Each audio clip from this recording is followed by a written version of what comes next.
దానం నాగేందర్ తిరుగుబాటు చేస్తా ఉన్నాడు కాంగ్రెస్ ప్రభుత్వం మీద ఈ హైడ్రా అనేటువంటి వ్యవహారం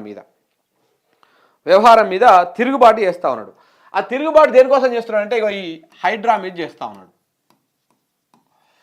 మరి ఈ హైడ్రా తెచ్చింది ఎవరు? రేవంత్ రెడ్డి తెచ్చిండు. ఎందుకోసం తెచ్చిండు?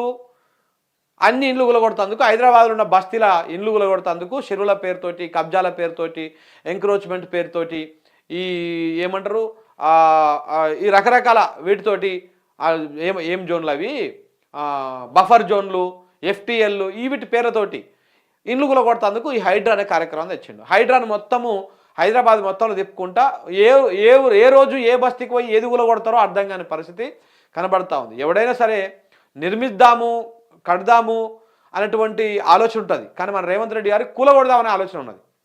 ఈ కూలగొట్టినటువంటి భూములల్లో మరేమన్నా మళ్ళీ చెరువుని పునరుద్ధరిస్తూ ఉన్నారా, చెరువు లెక్క ఏర్పాటు చేస్తూ ఉన్నారా, పూడిక తీస్తూ ఉన్నారా, అదేం లేదు. రంగనాథ్ పోతున్నాడు, కూలగొడుతున్నాడు, వస్తున్నాడు, అంతే. అంతకుమించి ఇంకొకటి లేనే లేదు. మరి ఈ కార్యక్రమం జరుగుతూ ఉంటే ఈ హైడ్రాకి సంబంధించి ఈ హైడ్రా మీద మొదటి నుంచి కూడా దానం నాగేందర్ తిరుగుబాటు చేస్తూ ఉన్నాడు. ఈ హైడ్రా అనేది పెద్ద పనికి మాలిన కార్యక్రమం. ఈ హైడ్రా వల్ల నష్టమే తప్ప ఉపయోగం లేదని చెప్పేసి ఆయన మాట్లాడుతూ ఉన్నాడు. ఇప్పుడు ఆయన తిరుగుబాటు పీక్స్కి వెళ్ళింది.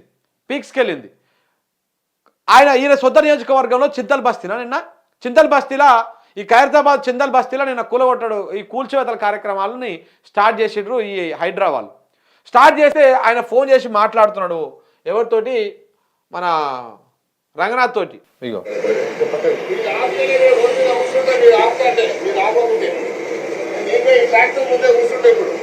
ఏమైందో చూస్తాం, కాన్సిక్వెన్సెస్ ఏమైనా సరే నేను చూసుకుంటాను. నా ఎమ్మెల్యే పదమైనా సరే నేను కూర్చుంటే ఇప్పుడే మీరు ఇవ్వకుంటే నా మాట మర్యాద ఏదా మీరు ఏడ్చిన బతకనికి వచ్చి మీరు మమ్మల్ని బతకకుండా చేస్తున్నారు హైదరాబాద్. ఏదన్నా కానీ మీరు ఇప్పుడు మాకు నోటీస్ లేకుండా ఎంత చేస్తారు మీరు మా ఏరియాలో? ఏదన్నా కానీ మా ఎమ్మెల్యేకి మాకు నోటీస్ లేకుండా ఎంత చేస్తారు మీరు ఆపకుంటే నేను ఆ బండి ముంగడ కూర్చుంటా. మీరు బండి ముంగడ కూర్చోవాలా ఆపుతారా? అట్లా చుట్టి 100 ఉంటే నేను చూపిస్తాను. నా ఎంపడు రాండి, మీకు పెద్ద పెద్ద కాంప్లెక్స్ ఉన్నాయి, అవి విలువట్టండి. ముందు ఏం చేస్తారు అవి చేసినాకే చేద్దాం. ఇప్పుడు మీరు ఆపండి. మీరు ఆపకుంటే మాత్రం నేను లా అండ్ ఆర్డర్ ప్రాబ్లమ్స్ కూడా చేస్తాను. నేను ఇష్టం, మీ ఇష్టం, నేను చెప్పేస్తాను. మీరు ఇష్టం వచ్చినట్టు చేసుకుంటే ఊరుకునేది లేదు. ఇక్కడ మీ పని ఏం లేదండి. మీ పని ఏమైంది మున్సిపల్ పని వాడు చేసుకుంటాడు, మీకెందుకు సార్? నేను చెప్తున్నా, మీరు ఆపండి అంటున్నారు. 2 రోజులు ఆపండి, సీఎం గారు వచ్చినాక నేను మాట్లాడతాను. అప్పటిదాకా ఆపండి. మీరు ఏం లేదు, ప్రపోజల్ ఏం లేదు. నేను అరే ఇక్కడ 30 ఏళ్ళ నుంచి ఎమ్మెల్యే ఉన్నా, నాకు తెలియని ప్రాబ్లం ఏముంది మీకు చెప్పండి. ఏదన్నా కానీ 2 రోజులు ఆపడానికి నీకేమవుతుంది? ఇప్పుడు అంత అర్జెంట్ ఏమవుతుంది నీకు? 2 డేస్ ఆపండి. మీరు 2 డేస్ ఆపితే నీకేం కష్టం అవుతుంది. మీరు 2 రోజులు ఆపండి, తర్వాత నిర్ణయం చేస్తాం మేము. మీరు ప్రెస్టేజ్ తీసుకుంటారా? మీరు చెప్పండి.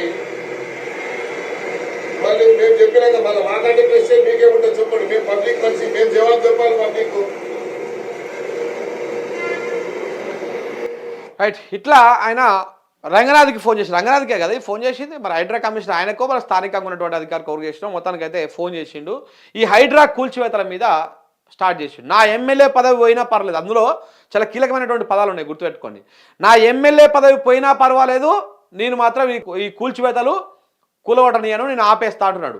దాంతోపాటు మీరు ఆపకపోతే నేను పోయి ఆడ ఆ జేసీబీ దగ్గర దాని దగ్గర ఆ బుల్డోజర్ ముందు కూర్చుంటా, నేను లాండ్ ఆర్డర్ సమస్య వస్తుంది, లాండ్ ఆర్డర్ సమస్య వస్తే మీ ఇష్టం అని చెప్పేసి చెప్తా ఉన్నాడు.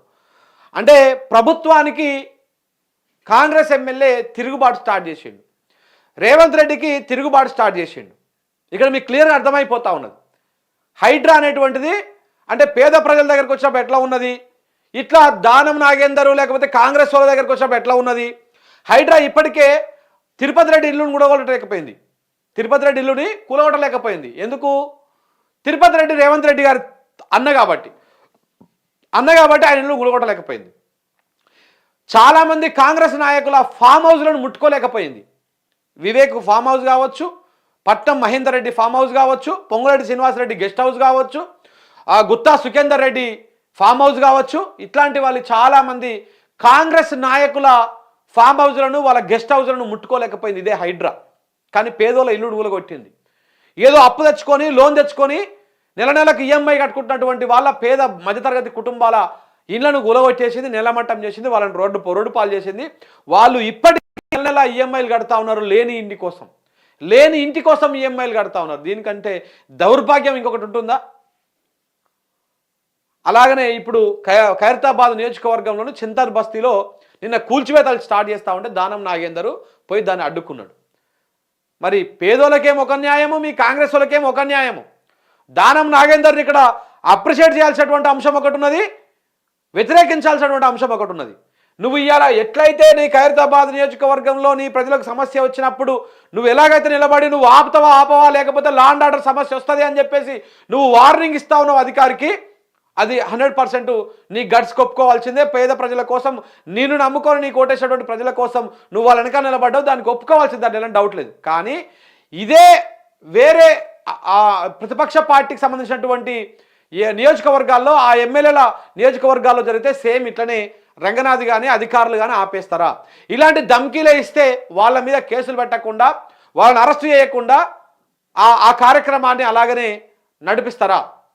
దీనికి కూడా సమాధానం చెప్పాల్సినటువంటి అవసరం ఉంది. దానము నాగేందర్ నిజంగానే హైడ్రా మీద కొట్లాడుతూ ఉన్నాడా, లేకపోతే ఇప్పుడు ఆయన మీద వేటు పడేటువంటి అవకాశం ఉన్నది కాబట్టి, రేపు నెక్స్ట్ ఎమ్మెల్యే ఆడ మళ్ళీ ఉప ఎన్నికలు వచ్చేటువంటి అవకాశం ఉన్నది కాబట్టి ఈ హైడ్రానే ఒక అస్త్రంగా మార్చుకొని ఇప్పుడు ఈయన ప్రజల కోసం కొట్లాడుతున్నట్టుగా ఇప్పుడు అదే నియోజకవర్గంలో హైడ్రాను వ్యతిరేకించినటువంటి వ్యక్తిగా ఇదే ప్రభుత్వం తెస్తుంది హైడ్రాని, అదే ప్రభుత్వంలో ఉన్నటువంటి ఎమ్మెల్యే గారు హైడ్రాను వ్యతిరేకిస్తారు. మళ్ళీ ఎందుకంటే ఆడ ఉప ఎన్నికలు వచ్చేటువంటి అవకాశం ఉంది కాబట్టి ఇది ఏమన్నా ఒక డ్రామా క్రియేట్ చేస్తూ ఉన్నారా? ఈ అనుమానం అయితే వస్తూ ఉన్నది. ఎందుకంటే మరి ఈయన అధికార పార్టీ ఎమ్మెల్యేనే, ఈయన మొదటి నుంచి వ్యతిరేకిస్తూనే ఉన్నాడు, ఏది కాంగ్రెస్ పార్టీలకు వెనక నుంచి వ్యతిరేకిస్తూనే ఉన్నాడు. ఈ కార్యక్రమం మరి రేపు ఉప ఎన్నికలు వస్తే మళ్ళా ప్రజల నుంచి ఓట్లు వేయించుకోవాలి, అరే మా దానమన్న హైడ్రాన్ ఆయనకే ఓటేయాలని చెప్పేసి అక్కడ మళ్ళీ ఖైరతాబాద్ ఉన్న మొత్తం మళ్ళీ ఆయనకే ఓటేయాలి. ఈ డ్రామా ఏమైనా నడుస్తూ ఉందా? నువ్వు కొట్టినట్టు చేయి నేను ఏడ్చినట్టు చేస్తా అన్నటువంటి కార్యక్రమంలో భాగంగా ఏమైనా నడుస్తూ ఉందా? ఇది దానం నాగేందర్ గారిది నిజమైన పోరాటమేనా, లేకపోతే రేపటి ఉప ఎన్నిక కోసం జరుగుతున్నటువంటి ఆరాటమా ఏంటిది అనేది కూడా తేలాల్సి ఉంది. ఎందుకంటే వీళ్ళందరూ కాంగ్రెస్ వాళ్ళందరూ డ్రామా ఆర్టిస్టులు అర్థమైపోతూ ఉన్నది. చూస్తుంటే చెప్పేది ఒకటి ఉంటుంది, చేసేది ఒకటి ఉంటుంది, అటు జరిగేది ఒకటి, అయ్యేది ఒకటి. సో కాబట్టి దానం నాగేందర్ ఎపిసోడ్ తోటి ఒకటి తిరుగుబాటు అనుకోవచ్చు, ఒకటి డ్రామా అనుకోవచ్చు. రెండు రకాలుగా ఉంది ఇక్కడ ఆలోచన. మరి తిరుగుబాటా డ్రామానా క్లారిటీ ఇవ్వాల్సినటువంటి బాధ్యత దానం నాగేందర్ గారి మీదనే ఉంటుంది.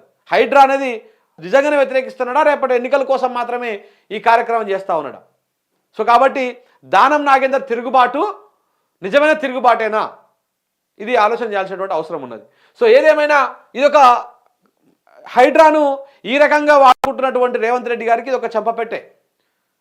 అరే నాకు అర్థం కాదు, ఆయన అందులో మాట్లాడుతూ అంటాడు నువ్వు అదేదో ఎంక్రోచ్మెంట్ చేసిరని చెప్పేసి ఆయన గులగొట్టిపోతావు, ఆయన హ్యాండిక్యాప్డ్, ఆ ర్యాంపు కులగొట్టేసిపోతే ఆయన ఎట్ట పోవాలి ఇంట్లోకి అని చెప్పేసి కొంత జనం పక్షాన్ని ఆలోచించినప్పుడు అది కరెక్టే.